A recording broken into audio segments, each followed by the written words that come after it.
Well, here it is, another weekend, another video. And this video is on the two pistols you see here on the table. They are very special to me. One, they are Berettas. And if you know or don't know by now, I am a big time Beretta fan. Ever since I saw Mel Gibson wield his Beretta 92 FS in Lethal Weapon, watched it on DVD, of course. I've been a fan of Mel Gibson and a fan of the Beretta. I do own a couple of Beretta firearms, but here are two Beretta CO2 pistols.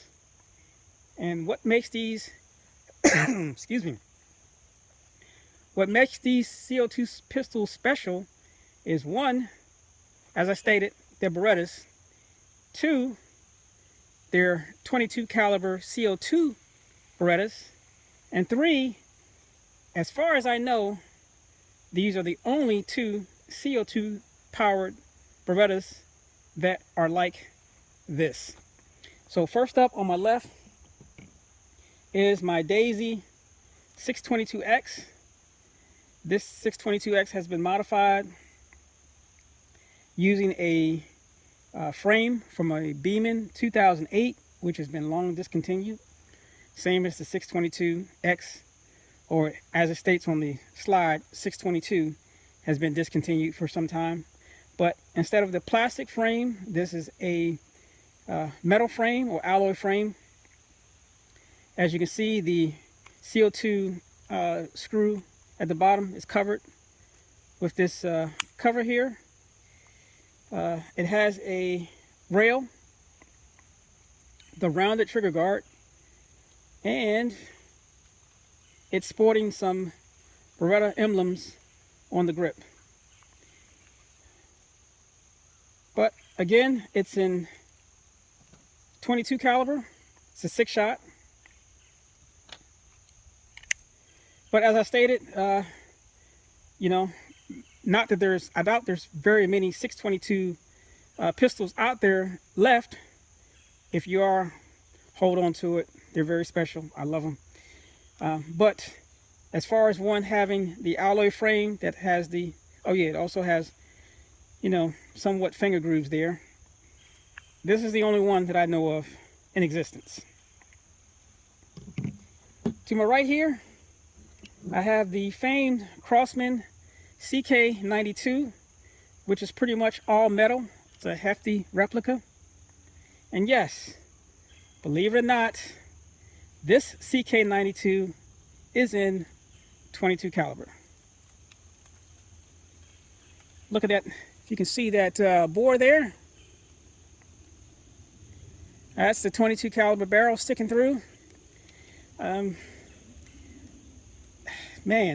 This pistol right here has a story to tell with me and getting this thing to work, to be able to shoot 22 caliber pellets.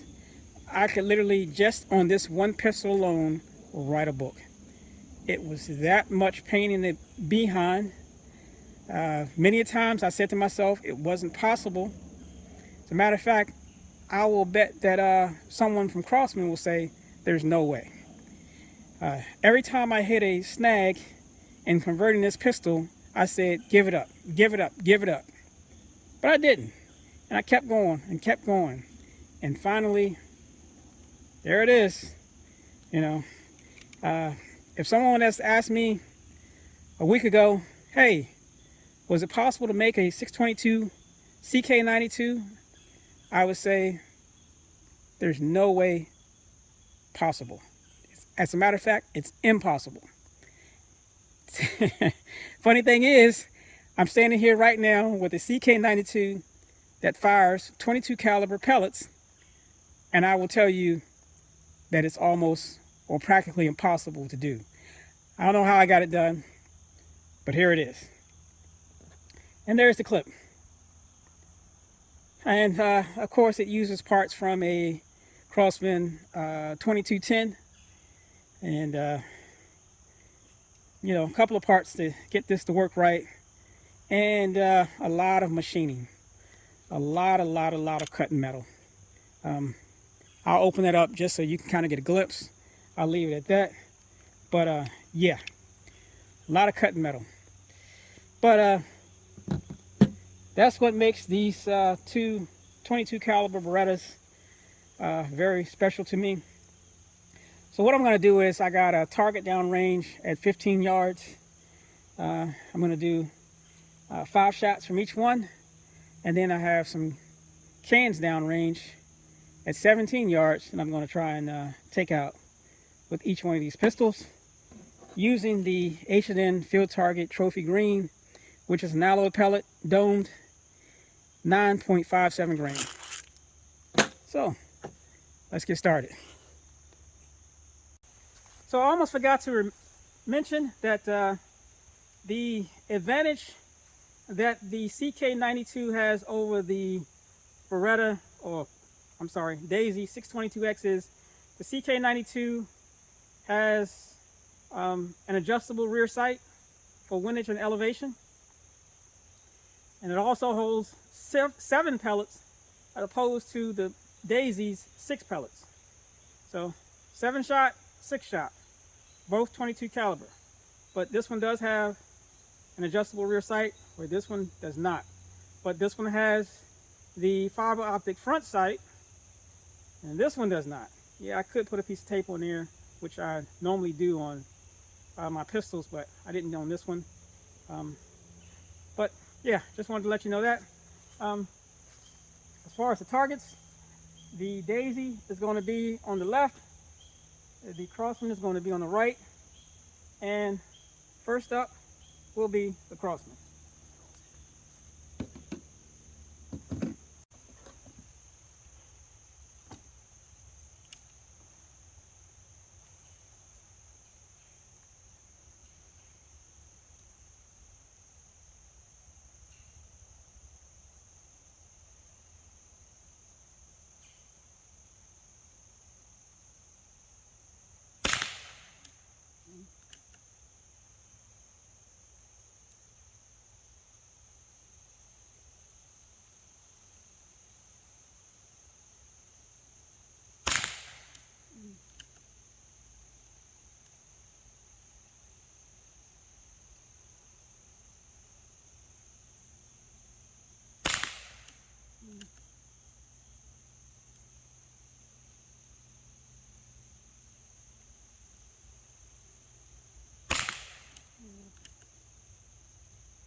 All right, let's go take a look at that.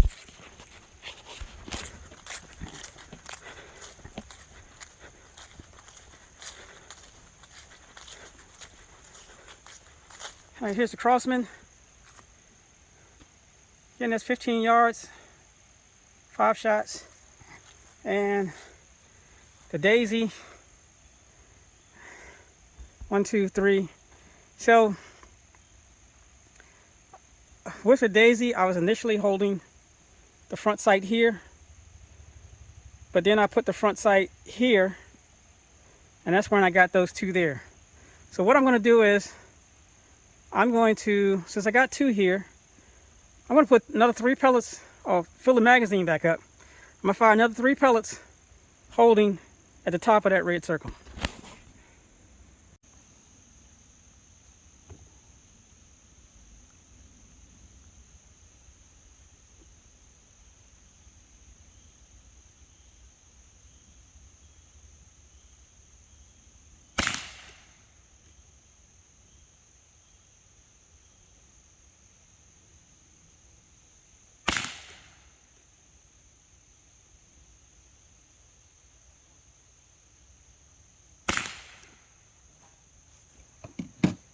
Okay.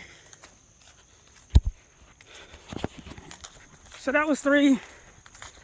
Holding at the top. And so holding here, those 2, I think those 2 was there. So I got this one, and this one, those 3.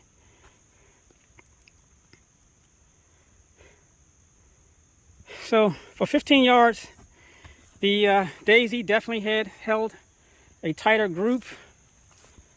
I mean, still 15 yards not bad for that pistol, for the Crossman CK92. The issue with the Crossman CK92 is the trigger. It's beautiful, it's smooth, but it's really long, and it doesn't break until the trigger gets all the way back, and I have to show you that. I've reloaded the clips in both pistols, and this time I'm going to try and take out the cans. First up's going to be the Daisy, of course, on the left, then of course the Crossman on the right.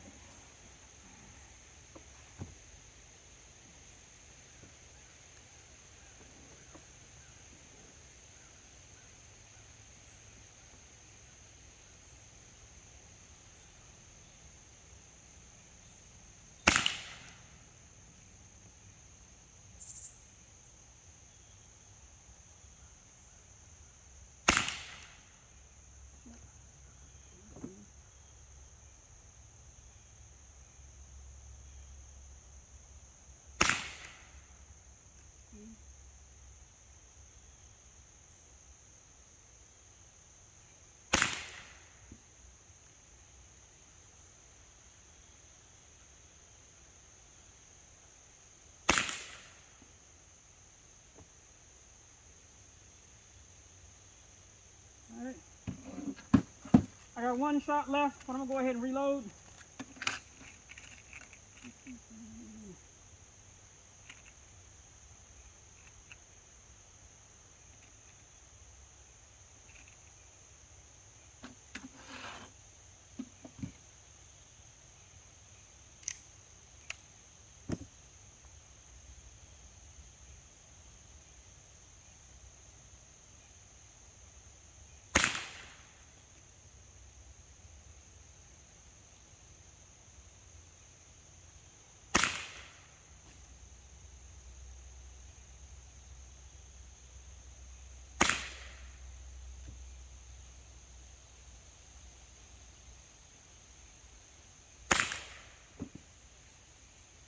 Again, 17 yards.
Still have 1 more pellet left, but I'm going to go ahead and reload.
right, I hit them all. Now let's see if I have enough CO2 to knock them down.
And somehow or another, I managed to do it.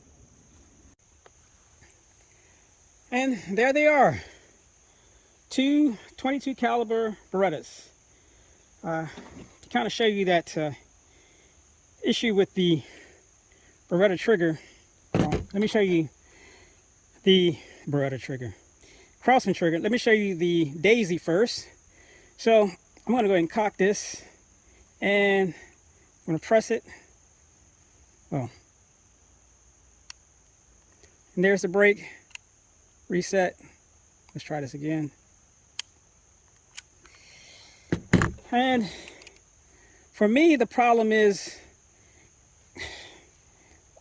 the way the trigger is shaped. That's one. It's really smooth. That's two. But let me cock this back, and I'm pressing this trigger, and still has CO2 in it, but kind of brakes somewhat similar to the Daisy. But the problem with this is, and hopefully I'll try and get this on camera, if you see the way the Daisy's trigger is kind of hooked, the way it's curved, and this one is kind of, it's more almost flattened. And what happens is, and there's nothing, is really smooth here. So I'm going to have to either put some grip tape or something there, because what happens is, as you start to, I'm going to cock this back, you start pressing that trigger, your finger actually starts to slip off of the trigger. And for single action firing, it makes it really difficult. You literally start here, and as you press, you press, you press. You see my finger slip there? You see how it slips? You can try and hold it up there, but it just slips right off. So I'm going to have to either roughen this up or something. You know, something I'm just realizing. You don't really notice it double action shooting or shooting fast. Only target practice. And again, single action, making precision shots is when you really notice it, when your finger starts to slip, and that affects your accuracy at the end. But I mean, what can I say? Two awesome pistols. They really are. The Daisy definitely is, if you heard the report in the video, more powerful. I haven't done a velocity test on, I've done a velocity test on this one, but this one shooting 22, I have not done a velocity test on, but I need to do it to see exactly what the difference is in feet per second. But having a CK92 N22 is definitely awesome. So awesome that you know, I'd rather have this in 22 caliber than the 177 caliber, of course. I mean, it just hits with a wallop. Now, as I stated, the Daisy is more powerful. Can I mod this? Yes, this pistol can be modded. The only issue with that is the CK92 is very difficult to reassemble unless you really know what you're doing. So I've taken this pistol apart so many times that I can do it almost with my eyes closed. But again, it is a very difficult pistol to reassemble. It is also a very difficult pistol to reseal the valve. And I did have to reseal this valve because, of course, it was leaking, and the 2 O-rings inside the valve needed to be replaced. I replaced them, put the gun all the way back together. What happens? It leaks. I took the gun back apart, took the valve back apart, and it's the valve that has a little circular clip inside of it. So if you've ever resealed one of those, you know exactly what I'm talking about. It's a pain in the butt. But I put in 2 larger O-rings at the front and the back, put it back together, sealed 100%. So yes, this valve can be modded. This pistol can be modded. Am I going to do it? No, I'm going to leave it exactly like it is. I mean, the fact that it's shooting 22 caliber pellets is a miracle enough. But I really, really, really enjoy this pistol, and man, there's not much more I can say other than that. I mean, it's really, really awesome pistol. And you know, you can shoot this pistol, but until you shoot the 177 caliber against this one. And here is a CK92 in 177 caliber. And how do you know the difference? And hopefully you can see that. There you go. That's the difference right there. You know, this just doesn't have the appeal anymore. I mean, it's a classic, you know, discontinued, but shooting this thing, man, it's a monster. Now, is it a monster compared to the Daisy? No, but it's still a monster. You got 7 shots of 22 caliber pellets, and it's just a fun pistol to shoot. But anyway, that's my tale of 2 Berettas, even though I brought out 3. And I know I've got the rambling there, but thanks for watching, and until next time.